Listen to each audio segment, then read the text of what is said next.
White discharge को हर बार एक normal symptom समझ के इसे इग्नोर करना बंद कीजिए, क्योंकि कई बार ये आपके बॉडी के इंटरनल किसी प्रॉब्लम का एक्सटर्नल सिर्फ एक रिप्रेजेंटेशन मात्र।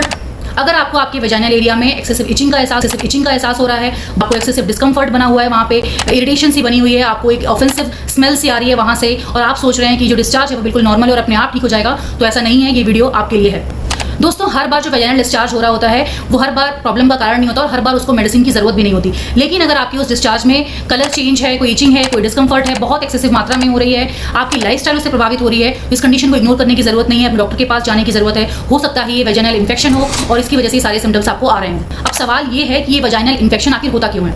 कई बार स्वेटी वेदर की वजह से, कई बार टाइट अंडरगारमेंट्स पहनने की वजह से, कई बार अननेसेसरी आप जो एंटीबायोटिक्स ले रहे होते हैं उसकी वजह, कई बार आपके अंदर जो हार्मोनल चेंजेस हो रहे होते हैं उसकी वजह से, और कई बार आप जो एक्सेसिव शुगर का इंटेक कर रहे हो, हर चीज में जब शुगर ले रहे हो उसकी वजह से भी आपको ऐसे सिम्टम्स देखने को मिल सकते हैं। इसके अलावा जो एक गलती जो अक्सर महिलाएं करती हैं कि एक्सेसिव हाइजीन के चक्कर में जो अपने वेजाइनल एरिया को बार बार फ्रिक्वेंटली जो वो वॉश करते हैं उसकी वजह से भी वहाँ का पीएच डिस्टर्ब होता है और इन्फेक्शन प्रोन हो जाता है वो एरिया, और बार बार ऐसे इन्फेक्शंस उनको होते रहते हैं। अब सवाल ये है कि अगर ये कंडीशन डेवलप हो गई तो इसका सोल्यूशन क्या है? सबसे पहला तो आप अपने बॉडी के सिग्नल्स को समझिए, सिर्फ कॉटन के अंडरगारमेंट्स का इस्तेमाल कीजिए, हाइड्रेशन का पूरा ध्यान रखिए। अगर ये सिम्टम्स आपको बार बार आ रहे हैं, बार बार ये परेशानी हो रही है, तो बिना किसी शर्म के, बिना किसी हेजिटेशन के अपने डॉक्टर से मिलिए और इसके बारे में डिस्कशन कीजिए, क्योंकि किसी भी प्रॉब्लम का जो ट्रीटमेंट है वो आपके अवेयरनेस से ही, यानी आपकी जागरूकता से ही शुरू होता है। नेक्स्ट, अगर हम इस कंडीशन में होम्योपैथिक स्कोप की बात करें तो होम्योपैथी में इस कंडीशन के लिए बहुत सारी रेमेडीज अवेलेबल हैं। उनमें से जो सबसे कॉमनली प्रिस्क्राइब की जाती है उसमें है कैलेंडुला का मदर टिंचर।